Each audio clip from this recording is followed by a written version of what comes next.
మెంతా తుఫాను ఏదైతే ఉప్పాడ ప్రజలకి నిన్న రాత్రి వరకు కూడా గజగజ వణికిచ్చిందో, ఈ తెల్లవారుజాము నుంచి వాళ్ళకి బంగారాన్ని అందిస్తుంది.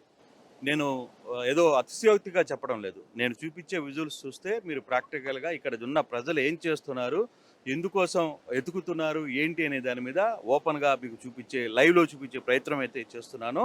ఇక్కడ గాని మనం చూసుకుంటే పబ్లిక్ అంతా కూడా ఇక్కడ కంప్లీట్‌గా కూడా ఈ ఇసుకలో ఆ సముద్రం ఒడ్డున జనాలందరూ కూడా ఇక్కడికి వచ్చి దీనికోసం అంటే ఏదైతే బంగారు కోసం వెతుకుతున్న ప్రయత్నం మనం చూడొచ్చు. ఇక్కడ మనం కానీ చూస్తే ప్రతి దగ్గర కూడా ఈ బంగారానికి సంబంధించిన దానికోసం చిన్న పెద్ద అనే తేడా లేకుండా పిల్లలు మొత్తం కూడా వెతుకుతున్న పరిస్థితి అయితే మనం చూస్తున్నాం. ఏ విధంగా చేస్తున్నారు అనేది చాలా క్లియర్గా మనకు అర్థమవుతుంది.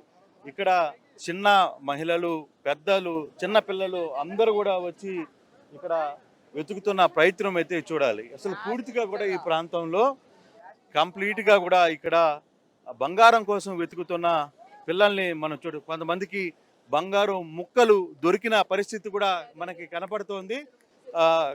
బంగారు ముక్కలు కనపడ్డ పరిస్థితులు కూడా మనకి కనపడుతున్నాయి. సరే, మనం కానీ ఒకసారి కానీ చూసుకుంటే బంగారానికి సంబంధించిన ఆహారంలో మనం ఇక్కడ మనం కానీ చూసుకుంటే పిల్లడు చూపించు, ఒకసారి చూపించమ్మా, నీ ఆస్తులు మేమేం తీసుకో.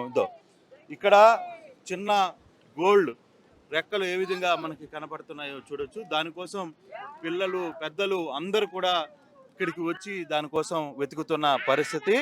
ఇది ప్రతిసారి నీకు ఎన్నిసార్లు దొరికింది ఇట్లా? ఏ బాబు ఇట్రా, ఎన్నిసార్లు దొరికింది? 3 సార్లు. 3 సార్లు దొరికిందా? ఎంత వచ్చాయి డబ్బులు నీకు? బాబు ఎన్నిసార్లు వచ్చారా వాడికి? వీడికి 3 సార్లు వచ్చింది. ఎంత వచ్చినాయి డబ్బులు? తెలీదు. మొత్తం మీద మీరు ఈ పని మీదనే చూస్తారా? అక్కడ ఉన్న వాళ్ళందరూ అదే అండి. అవునా? ఇది దొద్దమ్మా, నీ బంగారం నీ దగ్గర పెట్టు. ఇక్కడ కూడా చేతులవి మళ్ళీ నీకు ఇచ్చేస్తా. ఓకే, మనం కానీ చూస్తే చూడొచ్చు. ఇక్కడ గోల్డ్ రేఖలు చాలా క్లియర్గా కనపడుతున్నాయి. ఇక్కడ మనం రెడ్డి దాని మీద కూడా ఇటువంటి ముక్కలన్నింటినీ కూడా ఇక్కడున్న మత్స్యకారులు దీనికోసం వేరుకునే ప్రయత్నం అయితే చేస్తున్నారు. ఇక్కడ కూడా ఇంకోటి ఉంది, చూసుకుని ఆయన అనేది ఇది. సో ఇటువంటి బంగారం కోసం ఇక్కడ పెద్ద ఎత్తున కూడా వెతుకులాట జరుగుతుంది. ఒక ప్రయోగమే చేస్తున్నారు. ఈ సముద్రం నుంచి వస్తున్న ఈ బంగారు ముక్కల కోసం ఏ విధంగా వెతుకుతున్నారు, పెద్దవాళ్ళు, చిన్నవాళ్ళు వీళ్ళందరూ కూడా ఏ విధంగా వెతుకుతున్నారో చూసే ప్రయత్నం అయితే మనం చూస్తున్నాం. దీనికి అసలుకి ఇది ఎందుకని అంటే నిన్న తుఫాను జరిగింది, ఇప్పుడు చూస్తే బంగారం కోసం వెతుకులాట చేస్తున్నారు. ఇక్కడ ఉన్న మత్స్యకారులు పెద్ద ఎత్తున దీనికి సంబంధించిన ప్రతి ఒక్కటి కూడా అంటే క్లీన్గా ఎక్కడికక్కడ చేసి దీంట్లో ప్రయత్నం అయితే చేస్తున్నారు. అసలుకి ఎలా జరుగుతుంది బాబు? ఎలా ఇది దువ్వంతో గెలుగుతుంటే దొరుకుతుందండి. అంటే మీకు ఇక్కడ బంగారం దొరుకుతుందని తుఫాను వచ్చినప్పుడు ఇక్కడ బంగారం వస్తుందని మాకు అవసరం ఉందండి. అంటే ఎప్పటి నుంచి వస్తుంది ఇట్లా? చాలా కాలం నుంచి తుఫాను పట్టితే ఇక్కడ బంగారం తగులుతుందని మాకు అవసరం అండి, మా పెద్దలు చెప్పేవారు. మరి ఇక్కడి నుంచి ఎలా తెలుస్తుంది మీకు? ఇక్కడి నుంచి అలా దువ్వంతో ఇలా లాగుతుంటే చిన్న చిన్న రవ్వలు వస్తాయండి. వాటన్నిటిని తీసుకుని అమ్ముకుంటారా? ఎదురు చేసుకుంటారండి. ఇంకా కంచి ఇక్కడ ఏ శతమానంలో లేదా ఉంగరమా అందులో దాచుకుంటారండి. తుఫాను వచ్చినప్పుడే ఎందుకు వస్తుంది? ఎందుకని వస్తుంది? ఎలా వస్తుంది అది? ఈ సముద్రం ప్రభావం వల్ల రావుడు గుడి ఉంటది. గుడి ఎక్కడ? లోపల సముద్రంలో ఉంటది. మా తాత మా నాన్న ముత్తాతల నుంచి లోపల గుడి ఉంటది. ఆ గుడిలో నుంచి చిన్న చిన్న తుఫాను వచ్చినప్పుడే ఈ చిన్న చిన్న రాగాలు, చిన్న చిన్న బంగారం ముక్కలు అవి పలుకులు అవి చేరుకుంటూ వస్తాయి. ఆ చేరుకుంటూ వస్తుంటే మన మత్స్యకారులకి ఏమో ఇలాగ వచ్చి దుమ్మెలతో గీసుకుంటాం. అవి గీసుకుంటే అవి అక్కడక్కడ చిన్న చిన్న దొరుకుతాయి. అవి దొరికాయి ఒక చిన్న పొట్ల కట్టేసి అటుకెళ్ళి బయటకు పట్టుకెళ్తాం. అవి బయట పట్టుకెళ్తే 2000 ఇవ్వచ్చు, 3000 ఇవ్వచ్చు, 4000 ఇవ్వచ్చు. ఒకవేళ అదృష్టం బాగుంటే ఒక సైన్ దొరకొచ్చేమో, ఉంగరం దొరకొచ్చు. ఇవాళ దొరికాయి. ఎంతమంది ఇవాళ ఎవరెవరికి దొరికాయి? ఇవాళ నాకేమో ఒకటి మొన్న దొరికింది ఒకటి. ఆ 10,000 రావచ్చు. మొన్న ఒకరికేమో నెక్లెస్ ఒకటి దొరికింది, ఒకరికేమో రేగి. అంటే ఇవన్నీ లోపల సముద్రంలో ఉన్న దేవాలయం దేవుడు మీకు ఇస్తున్నాడని అనుకుంటున్నారా లేకపోతే అంటే అట్లా ఏం లేదు. మామూలుగా లోపల తుఫాను చేసినప్పుడు వస్తాయి. ఇక అంత మంచి మనకు తెలీదు. అంటే మనం పుట్టిన వాళ్ళం మా తాత చెప్పేవాళ్ళు అంతే. తురకలు నువ్వురు అంట, ఇక్కడ అంతా తురకలు నువ్వురు అంట. అంటే తురకంటే బంగారం అమ్ముతారు కదా, వాళ్ళు నువ్వురు అంట. వాళ్ళది సమస్య ఇది, వాళ్ళది వాళ్ళది భూమా. వాళ్ళదైతే ఇక మనకు తెలీదు, అంతవరకు తెలుసు. ఎక్కడ మొండి జగ్గమ్మ గుడి ఉందండి. ఓకే. ఆ జగ్గమ్మ గుడి ప్రభావం వల్ల ఇక్కడ ఈ ఉత్పత్తి బాగా ప్రసారం అవుతుంది. అంటే ప్రతి తుఫాన్ వచ్చిన రోజు అప్పుడల్లా ఇక్కడ ఈ సన్నివేశాలు జరుగుతాయండి. ఓకే. మాకు మీకు ఆ ఆసక్తి ఉంది. నమ్మకం. ఆ నమ్మకం ఇది ఎప్పటి నుంచి జరుగుతుంది, ఏ విధంగా జరుగుతుంది? మాకు తెలియదని చెప్పి ఇలాగా తుఫాను వచ్చినప్పుడల్లా మేము వచ్చి ఇలాగా ఎత్తుకుంటే ఇదే అంటే మీ తాతల నుంచి కూడా అది జరిగే జరిగాయండి. పరిస్థితి ఉందా? ఉందండి. మీ తాతలకి, మీ ఫాదర్ అందరికి వాళ్ళలో ఇలాగ ఉందని మొండి జగ్గమ్మ గుడి దగ్గరికి నుంచి వస్తాయి అబ్బాయి అని చెప్పేవారు కుర్రోళ్ళకి. చెప్తే అనుకున్న వాళ్ళు తుఫాను అట్టిందంటే ఇలాగ కొంత క్వశ్చన్ వెళ్తుంటే ఎవరి కాసి తగ్గట్టు ఎవరి దశ తగ్గట్టు వాళ్ళు నిజంగానే దొరుకుతున్నాయి కదా. చూచు అదే నీ చేతికి దొరికిందా? ఇక్కడ చూడొచ్చు.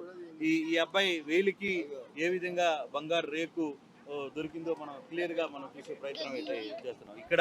ఇక్కడ ఈ రెండింటిని సో ఈ రెండింటిని జాగ్రత్తగా మీరు తీసుకెళ్లి అమ్ముకుంటారా అని అన్ని కలిపి? అంటే అంత చిన్న దానికి పెద్దగా రావుగా. ఏమ్మా మీరు కూడా ఇట్రండి రామ్మా. సో ఇట్లా మహిళలు కావచ్చు, పెద్దలు కావచ్చు, వీళ్ళందరూ కూడా ఇక్కడ చాలా సీరియస్ గా ఈ పని అయితే చేస్తున్నారు. మనం వాళ్ళతో మాట్లాడే ప్రయత్నం కూడా చేద్దాం. అమ్మా అట్లా అదేలేమ్మా, ఏంది మీకు ఎప్పటి నుంచి అలవాటు ఇది? అంటే మీకు పెద్దలు ఏమన్నా చెప్పేవాళ్ళ ఇక్కడ? ఏమి చెప్పలేదు, మీకేం చెప్పలేదు? మాకేం తెలియదండి. మరి ఈ రోజు ఎందుకు వచ్చి చేస్తున్నారు? మరి ఈ రోజు అందరూ సరదాగా వచ్చారని మేము సరదాగా వచ్చేలా అవుతున్నాం అంతే. కానీ మీ వాళ్ళు మా తాతల దగ్గర నుంచి కూడా చేస్తున్నామని చెప్తున్నారు కదా. ఏమైతే తెలియదండి. మీకు తెలియదు. కానీ అందరితో పాటు నలుగురు ఇక్కడికి వచ్చి వెతుకుతున్నారు కాబట్టి నేను కూడా ఇక్కడికి వచ్చాను అనేది ఆ మహిళ చెప్తున్న పరిస్థితి. అయితే ఇక్కడ చూస్తున్న చాలా వింతగా ఉంది ఇది. నిజంగానే ఒకవైపు నిన్నటి దాకా ఈ ప్రాంతంలో ఉక్కిరి బిక్కిరయ్యారు. కనీసం వెతకడానికి, ఈ ప్రాంతంలో ఉండడానికి కూడా ఎవరు ఇష్టపడిన వీళ్ళందరూ ఇప్పుడు సముద్రం కోసం మనం చూస్తే ఏ విధంగా వీళ్ళందరూ కూడా ఇక్కడ వెతుకుతున్నారు చూడొచ్చు. పెద్దలు అందరూ కూడా. బాబు ఏంది, ఏమన్నా దొరికాయా మీకు? ఏమన్నా ఏది? నీకు కూడా దొరికిందా? ఇట్లా ఈ అబ్బాయి కూడా దొరికిన పరిస్థితి అయితే ఉన్నాయి. ఇదో చూపించమ్మా. ఇట్లా తక్కువ దొరికినాయి నీకు. మరి నువ్వు ఎందుకు దాన్ని ఇవంతా కూడా లాగుతున్నావు? వస్తాయండి. మరి అవి మీకు ఎప్పటి నుంచి తెలుసు అసలు దీని గురించి? చాలా పెట్టండి, చాలా సంవత్సరాల నుంచి. చాలా ప్రతి తుఫానికి వస్తాయండి. ప్రతి తుఫానికి వస్తాయి. ఎక్కడి నుంచి వస్తాయి? ఇక్కడ భూమిలో బంగారం ఉంటారండి, లేకపోతే పూర్వకాలం బంగారం ఉంటారండి. అంతే, నాకదే తెలుసు. మీకు అదే తెలుసండి. అంతే అండి. అయితే వచ్చినప్పుడు అయితే దొరుకుతాయి, లేకపోతే దొరకవు. అంతే. సో ఇక్కడ చాలా చాలా గట్టిగా చెప్తున్నారు పరిస్థితి. ఏంటంటే సముద్రంలో మాకు ఇది అలవాటు. బేసిక్గా మాకు ఇది ఇక్కడ ప్రతి సముద్రంలో తుఫాను వచ్చిన ప్రతిసారి కూడా మాకు ఇక్కడ వెతికే అలవాటు ఉంది. మా తాతల కాలం నుంచి కూడా ఇట్లా జరుగుతుంది అనేది వాళ్ళు చూడాలి. అక్కడ కానీ చూస్తే ఎంత చాకచక్యంగా ఆ పొలుకుల కోసం ట్రై చేస్తున్నారో చూడొచ్చు. సముద్రపు అల బయటికి వచ్చిన తర్వాత మళ్ళీ వెనక్కి వెళ్ళే టైంలో టక్కని ఆ ప్రాంతంలో వాళ్ళు చూడడం, వెంటనే ఆ ప్రాంతాన్ని అక్కడ కనపడంగానే దాన్ని పట్టుకోవడం. సో అట్లాంటివి చాలా క్లియర్గా చూసే ప్రయత్నం అయితే చేస్తున్నారు. ఇక్కడ మహిళలతో పాటు చిన్న పెద్ద పిల్లలందరూ కూడా దీన్ని వెతికే ప్రయత్నం అయితే చేస్తున్నారు. ఇది మాకు తమ పెద్దల నుంచి వస్తున్న పరిస్థితి అనేది చాలా క్లియర్గా వీళ్ళు చెప్తున్న నేపథ్యం అయితే ఉంది. అయితే ఇది ఎలా బంగారం వస్తుంది?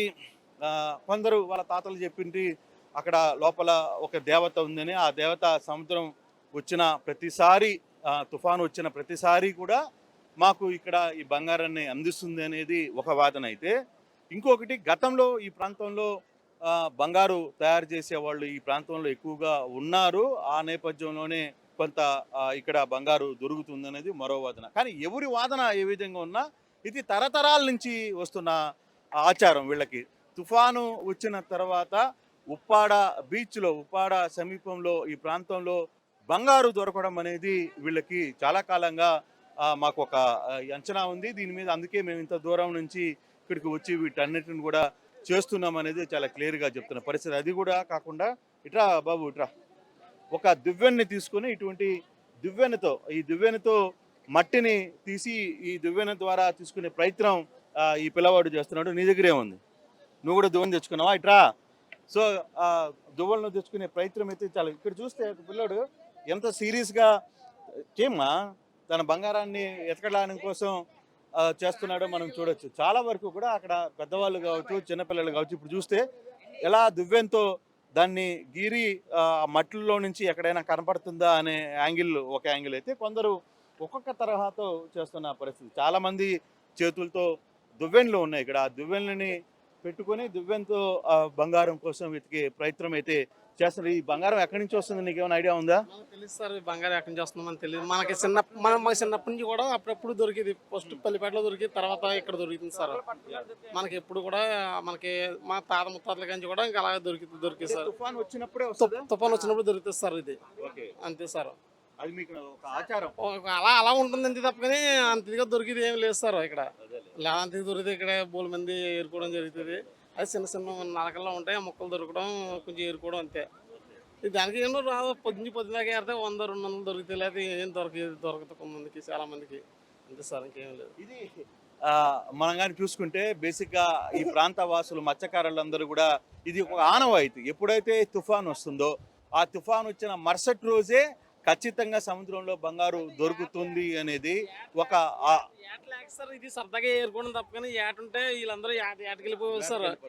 ఏటలేక సరదాగా ఇంకా అలా వచ్చి ఉన్నారు తప్ప కానీ అదన్నా తుఫాన్ వల్ల వచ్చారు అంత తప్ప కానీ, లేదా ఇది ఇక్కడ రావాల్సిన పని ఏమి లేదు సార్. వీళ్ళకి ఏటలేక సార్, మేము ఏటలేక ఇంత ఒకవైపు తుఫాను ఇంకా ప్రభావం చూపిస్తోంది, క్లైమేట్ అంతా చేంజ్ అయింది, వర్షం పడపోతుంది, సముద్రం రఫ్గా ఉంది. అయినప్పటికీ కూడా ఈ ప్రాంతంలో మత్స్యకారుల పిల్లలు, మహిళలు అందరూ కూడా ఇక్కడ పెద్ద ఎత్తున ఈ బంగారం కోసం వెతుకుతున్న ప్రయత్నం అయితే చాలా సీరియస్గా చేస్తున్నారు.